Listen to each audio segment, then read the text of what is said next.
वक्त के सितम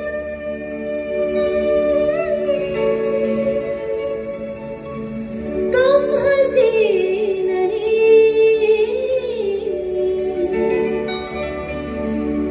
आज है यहाँ,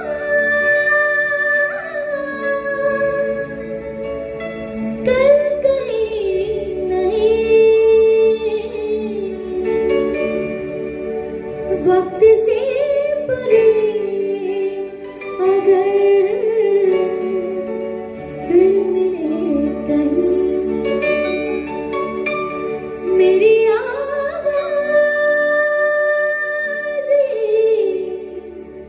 पहचान है, गर याद हो ना गुम जाएगा, चेहरा ये बदल जाएगा, मेरी आवाज़ें पहचान है, गर याद है। या कुंदेन्दु तुषारहार धवला, या शुभ्र वस्त्रामृता, या वीणेवर दंड वंडितकरा, या श्वेत पद्मासना, या ब्रह्माच्युत शंकर प्रभृतिभिर्देवैः सदा वंदिता, सा मां पातु सरस्वती भगवती निःशेष जाड्यापहा। सरस्वती देवी संगीत के रूप में अवतरित होने के लिए जहां अवतरित हुई, उनका नाम लता मंगेशकर। मैं ऐसा हमेशा कहता हूं कि जैसे शिवनरी के किले पर 350 साल तक नक्षत्र घूमते रहे, उन्हें ऐसा गर्व चाहिए था जिसे शिवाजी कहा जाए। ऐसे ही संगीत के सातों सुर सारे गामा पाधनी युगों युगों से इस विश्व का भ्रमण कर रहे थे, और उन्हें एक ऐसा गर्व चाहिए था जिसमें वे सातों सुर इकट्ठे प्रवेश कर सके। ऐसा गर्व मिलना मुश्किल हो रहा था। शर्त यह थी कि ये सारे गामा पाधनी एक साथ जाना चाहते थे, और आखिर में उन्हें वह अवसर मिल गया। इंदौर में दीनानाथ मंगेशकर के घर पर अवतरित हुई ये सातों सुर, जिनका नाम है लता मंगेशकर। ये 7 सुर हैं सारे गामा पाधनी। ऐसी संगीत की देवी की पुण्यात्मा को याद करते हुए म्यूज टेम्पल की इस नगर की पहचान में आज हम मिलने जा रहे हैं इंदौर शहर की एक प्रतिभा संपन्न गायिका, जिनका नाम है अर्पिता बोबड़े जी। नमस्कार। नमस्कार। पहले तो आपका बहुत बहुत स्वागत है। Thank you so much. और दीपेश जैन जी ने लता मंगेशकर की याद में आपको चयनित किया है। इसका मतलब ये निकलता है कि लता मंगेशकर के गानों को अच्छा दिवाने वालों की जो लिस्ट है, उसमें दीपेश जैन की नजरों में आपका नाम अच्छे से आता है। क्योंकि लता मंगेशकर के गानों को गाने की एक सबसे बड़ी समस्या यह है कि लता मंगेशकर जी के साथ में निश्चित उन तक तो कोई पहुंच ही नहीं सकता, पहुंचता तो वो स्वयं हो जाता, लेकिन उनके थोड़े से करीब तक जो गा सकता है, जो सुनता है या सुनाता है, उसमें आपका नाम आता है। आप इंदौर की रहने वाली है, कहीं बाहर से आई हैं? जी, मैं इंदौर में यहाँ मैं शादी के बाद आई हूँ, और मैं हूँ मंदसौर से। अच्छा, मंदसौर से हैं। जी। क्या पूर्वा का नाम क्या है आपका? मेरा नाम है पूर्णिमा सिंह। पूर्णिमा सिंह, जी। ओके। अच्छा, फिर संगीत आपने कहाँ सीखा है? संगीत मैंने घर में ही, मेरे मामा जी थे, उनको सुन के मैं बड़ी हुई, और नाना जी विनायक विष्णु पालनकर जी मेरे नाना जी रहे हैं, और उनसे ही मैंने क्लासिकल सीखा। जी। और मामा जी से थोड़ा प्रेरित हुई कि मेरे मामा बहुत अच्छा गाते हैं, और उनको सुन के ऐसा लगता था कि नहीं, मुझे भी कुछ ऐसा कुछ करना है। प्रकाश दादा? प्रकाश मामा जी। जी। अच्छा, प्रकाश पालनेकर जी। जी, गजल गाते हैं। जी। जी, बहुत अच्छी, मतलब एक संगीत की पृष्ठभूमि लेकर इनका संगीत से यात्रा जुड़ी है। अब आप कौन सा गाना सुना रही हैं? जी जरूर। लता जी का बहुत ही सुंदर सा एक मदन मोहन जी का संगीत आपके साथ।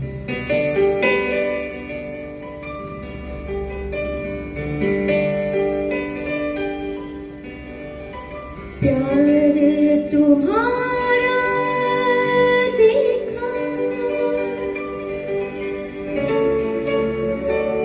प्यार तुम्हारा देखा,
गाने पर मुझे एक शेर याद आता है, दिल का उजड़ना सहल सही, बसना सहल नहीं जालिम।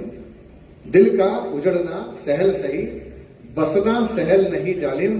बस्ती बसना खेल नहीं है, बसते बसते बस्ती है। जो लता मंगेशकर की आवाज की एक विशेषता थी जिसे व्यथा कहा जाता है, और व्यथा आवाज में आने के लिए उसे अभाव से सहित होना चाहिए। लता जी की जो हम लोग विशेषताएं देखते हैं, उनके पहले तो मैं शुरू करूंगा गर्भावस्था से।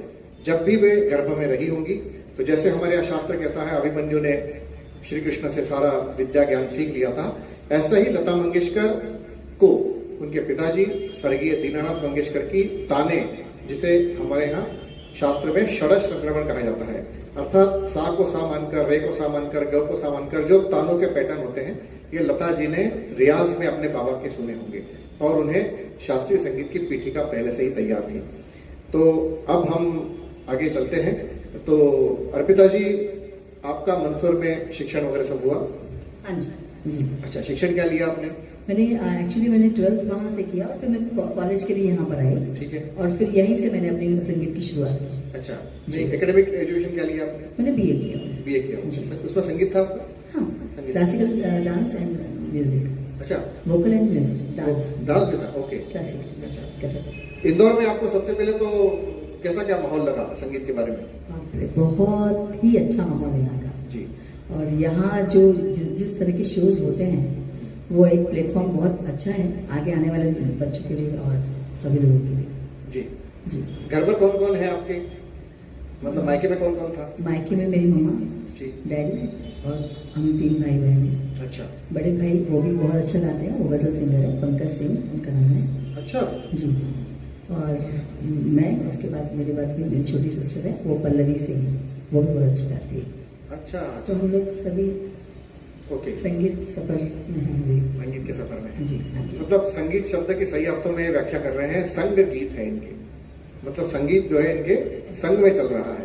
तो दादा पारनेकर साहब का इन्हें आशीर्वाद प्राप्त हुआ। अब हम चलते हैं अगले गाने की ओर। कौन सा गाना गाएंगे बताइए? लता जी का ये भी बहुत ही सुंदर गीत है, जो मतलब एक्चुअली सही कहूँ तो लता जी को गाना बहुत मुश्किल है। कोई भी सॉन्ग, कोई भी सिंपल सा भी कोई अगर सॉन्ग अगर उनको लगता है तो वो उनको लगेगा कि नहीं बहुत आराम से गा लेंगे, पर जब गाने की बारी आती है तो बहुत मुश्किल लगता है। तो हर सॉन्ग उनका एक अलग ही कुछ मजा देता है। जी। तो ये सॉन्ग भी वैसे ही कुछ है, बहुत ही सुंदर गीत है ये।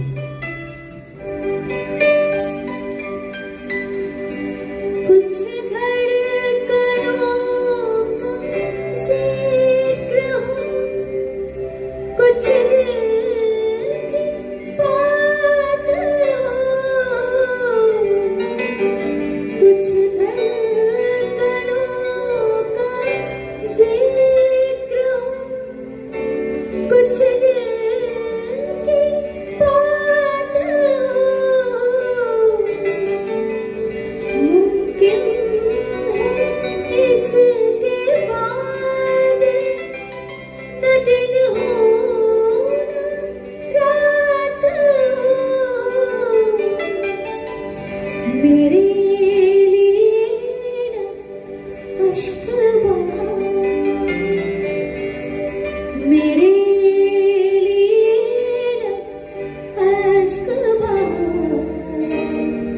मैं नहीं तो क्या, मैं नहीं तो क्या, मैं नहीं तो क्या, है तेरे साथ मेरी वफा। वाह वाह वाह, है तेरे साथ मेरी वफा। वो मेरा था ये बताना अजीब लगता है, वो मेरा था ये बताना अजीब लगता है, उसका मेरे ख्वाब में आना अजीब लगता है। था तमाम उम्र जिसका हाथ मेरे हाथों में, अब उसका हाथ मिलाना अजीब लगता है। इस गाने पर जो मुझे शेर याद आया, तो अर्पिता जी अपन आप आगे चलते हैं। कि संगीत की इस यात्रा में आपने और कहाँ प्रशिक्षण प्राप्त किया? एक्चुअली मैंने नाना जी से ही मैंने क्लासिकल सीखा है, और लाइट म्यूजिक की जो बारीकियाँ थी वो मैंने मेरे मामा जी से सीखी है। अच्छा। तो क्लासिकल एंड म्यूजिक जो है वो पूरा मैंने घर से ही सीखा। जी। बाकी मैंने किसी से और से बाहर नहीं सीखा है किसी का। जी ठीक है। और फिर संगीत में इंदौर में कहाँ कहाँ शोज हुए आपके, कहाँ कहाँ प्रोग्राम किए? इंदौर में सभी दूर हो चुके हैं शोज। बाकी मैंने बाहर, इंडिया से बाहर भी मैंने बहुत सारे शोज किए हैं। जैसे? जी, मैं सबसे पहले मैंने किया था लंदन में। जी। उसके बाद मैं गई थी मलेशिया, जी। सिंगापुर, दोहा, जी। ये सब मैं जा चुकी हूँ। अच्छा, बहुत अच्छी बात जी। है। तो इस विदेश यात्राओं के कुछ ऐसे अनुभव आपको जो अभी तक याद हो? हाँ, मुझे सबसे ज़्यादा जो मेरा शोज जो मेरे लंदन में हुए वो सबसे ज़्यादा यादगार है, क्योंकि वहाँ पर लोग आपको बहुत प्यार करते हैं।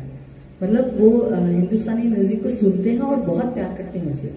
तो जब हम लोग वहाँ पर गए, एक्चुअली मैंने सारेगामा 2002 में मुझे वो मिला है, सारेगामा का मैंने विनर रह चुकी। जी जी, मैंने उसको जीता है। तो उस टाइम पे क्या हुआ था कि जब हम लोग वहाँ गए थे तो वहाँ पर मेरे जो प्रमोटर हैं उन्होंने वो टिकट शोज वगैरह अरेंज किए थे। तो स्कॉटलैंड में, बर्मिंघम में, अलग अलग हम लोग वहाँ पर शोज किए और बहुत सक्सेसफुल रहा वो, और वो सफर बहुत सुंदर था मेरा। बहुत बढ़िया बात है। तो संगीत की इन अर्पिता जी को आप देख रही हैं कि पूरी तरह से समर्पित कलाकारा है। तो रियाज के लिए आप कैसे क्या समय निकालती हैं? रियाज के लिए एक्चुअली मैं घर में ही, जैसे मेरे जो मामा जी हैं जिनसे मैंने क्लासिकल लाइट म्यूजिक की जो मैंने शिक्षा प्राप्त की है, तो उनकी जो कंपोजिशंस वो इतना कुछ सिखा देती हैं कि वही मैं उन्हीं की कंपोजिशंस को सीख के मैं उसी तरीके से रियाज करती हूँ, क्योंकि उनकी हर कंपोजिशन कुछ न किसी राग पे आधारित होती है। तो वो कुछ न कुछ ऐसा बहुत डिफिकल्ट होता है उनका उसको गाना, तो उसका रियाज वैसे ही मैं करती हूँ। बहुत बढ़िया जी। तो आप हमें कौन सा सुनाएंगे अगला गीत? जी, मैं अनुराधा फिल्म का लता जी का बहुत सुंदर कंपोजिशन सुनाती हूँ।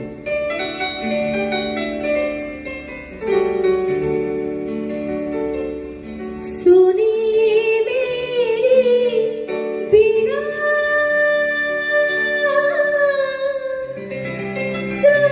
संगीत बिना, सुनी मेरी बिना संगीत बिना, सपनों की माला मुरझाए, हाय रे वो दिन क्यों ना आए, हाय रे वो दिन क्यों ना आए, जा जाके रे तू लौट आए, हाय रे वो दिन क्यों ना आए, हाय रे वो दिन क्यों ना आए। जैसा कि अर्पिता ने बताया कि संगीत को गाने के लिए इनके पास शास्त्र सीखा हुआ है। शास्त्र सीखे हुए गाने की एक आसानी ये रहती है कि उन्हें ये पता रहता है कि वो कौन से राग में है। तो मैं शास्त्रीय संगीत का साधक होने के नाते बता सकता हूँ कि वो आसान काम हो जाता है, क्योंकि उस राग में सुर जो नहीं लगते हैं वो अपने आप माइनस हो जाते हैं, तो कंफ्यूजन कम होता है। इसलिए संगीत सीखने पर जोर दिया जाता है कि शास्त्रीय संगीत की बैठक सुगम संगीत के लिए आवश्यक है। संगीत में क्या है मित्रों कि आपको ब्रह्म में, मतलब आसमान में इन सुरों को बिखेरना है, और इस बिखेरते समय एक फ्रेम तैयार करना है। उस फ्रेम का कोई आउटलाइन नहीं है, वो आउटलाइन तुरंत सुर मिलने वाला है। अब सा मिलते बराबर ऊपर का सा, ऊपर का गंधार, ऊपर का मध्यम और पंचम, ये पूरा स्केलेटन एक तरह से आपके मस्तिष्क में बैठना चाहिए। उसके बाद आपका कान जो आपने सुना हुआ है मूल गाने को, उस गाने से रिजेम्बलेंस करता रहता है, कहाँ गड़बड़ है, कहाँ कम है, कहाँ ज्यादा है, वॉइस कैसी करनी है, कहाँ कम करनी है, शब्दों का उच्चारण कैसा है, फेंकना कैसा है, क्योंकि लता मंगेशकर अपने आप में एक शास्त्र है, वो व्यक्ति नहीं है, ध्यान रहे। जैसे हमारे यहाँ बंदिश लिखी गई, उस बंदिश को ऐसा कैसा गाया जाता है, पिया की नजरिया। अब पिया की नजरिया गाते समय जिन्होंने पिया की नजरिया सुनी है वो बोलेंगे कि यहाँ पंचम नहीं आया, ये पंचम आना चाहिए। ऐसा ही लता मंगेशकर अपने आप में एक शास्त्र की लिखी हुई एक सिस्टम है, मतलब एक पूरा उनका लिखा हुआ एक आंकड़ा है, और उसी आंकड़े से अपने उनसे बराबर गाते रहना है। इसलिए ऐसे व्यक्ति कहीं नहीं जाते हैं, वो शरीर से भले ही चले जाए लेकिन वो अमर है, क्योंकि वो लिखे हुए शास्त्र हैं। जितने भी साधक हैं सुर के, वो सभी उस लता मंगेशकर के शास्त्र को रोज सुनते हैं, गुनते हैं, स्मरते हैं, और तब कहीं जाके हाँ जीते हैं। ये बहुत अच्छी बात की आपने, जीते हैं। और इसके लिए मैंने हमेशा एक शेर कहता हूं मैं, जिससे कोई साथी रूठा है वही जानता है रुसवाई क्या है। हाँ, ये हेरे गेरे के बस का काम नहीं है। तो लता जी को जीने के लिए, मतलब गाने के लिए, उसको परकाया प्रवेश कहते हैं। उस पर मैं अभी चर्चा करूंगा। अगला कौन सा गीत है अरविंदा जी? ये भी बहुत सुंदर गीत है। सभी गाने मतलब ऐसा सोच के कुछ मतलब सोचा नहीं, जो आया ऐसा लगा कि हाँ चलो ये गाना गाना चाहिए, उनको याद करते हैं।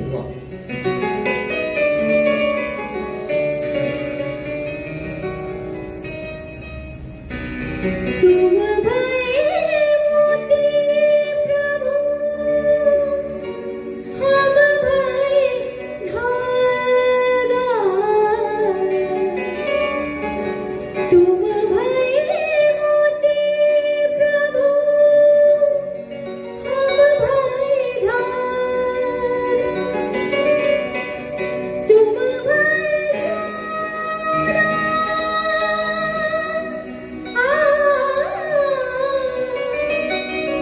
तुम भये सोना, हम भये सुहाना। जो तुम करोगे मैं नाही तोड़ू रे, जो तुम तोड़ोगे मैं नाही तोड़ू रे, मैं नाही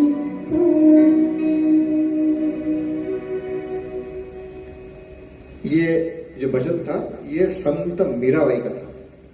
इस पर मुझे बशीर बद्र का एक शेर याद आ रहा है। एक बार संयोग ऐसा बना कि मैं और बशीर बद्र साहब दोनों सागर साथ में गए, मेरे ही ट्रेन में उनका रिजर्वेशन था, तो हम साथ में वो स्लीपर में मेरे साथी सोए थे।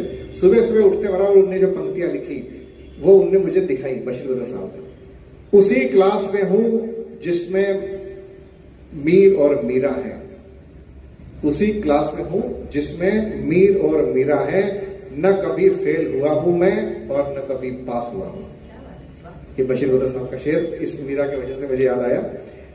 शास्त्रीय संगीत की एक विशेषता ऐसी होती है कि जब हम सुर लगाते हैं तो उस सुर के आसपास हमारा गला घूमता रहता है और फिर एक जगह जाके उसको पिन पॉइंट मिलता है, वहां जाके लगता है।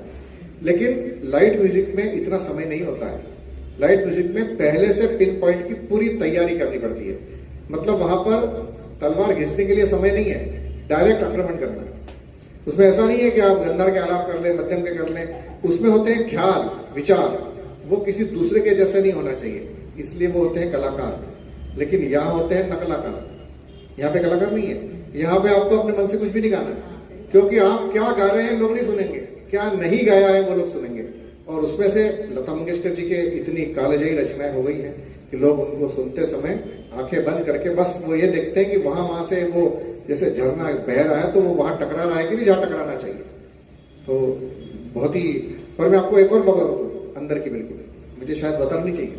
ये जो हमारी गानों की लिस्टिंग हो रही थी कौन सा गाना गाया जाए, तो दीपेश जी यहाँ चक्कर लगा रहे थे और ये अर्पिता उन्हें पूछ रही थी ये वाला गाना, बोले नहीं, ये वाला गाना, बोले नहीं, ये वाला गाना, बोले हाँ। तो ये जो आप गाने सुन रहे हैं ये सब आधी आधी फरमाइश है दोनों की। तो इसका कारण क्या है कि इस कल्पना के जो हमारी जो संगीत की बैठक होती है घरेलू, हर महीने की 25 तारीख को, इसके जो कल्पक संगीतकार है जिनका नाम है दीपेश जैन। हाँ, ये भी सामान्य नहीं है, ये मतलब वो कई जन्मों के ये भी अवतार पुरुष है और इनका इंदौर पर बड़ा स्नेह है और ये ऐसा चाहते हैं कि प्रत्येक इंदौर का व्यक्ति अच्छे से आगे बढ़े जैसे जैसे उसकी, और इसीलिए उन्होंने एक टेम्पल करके बनाई है। तो दीपेश जैन के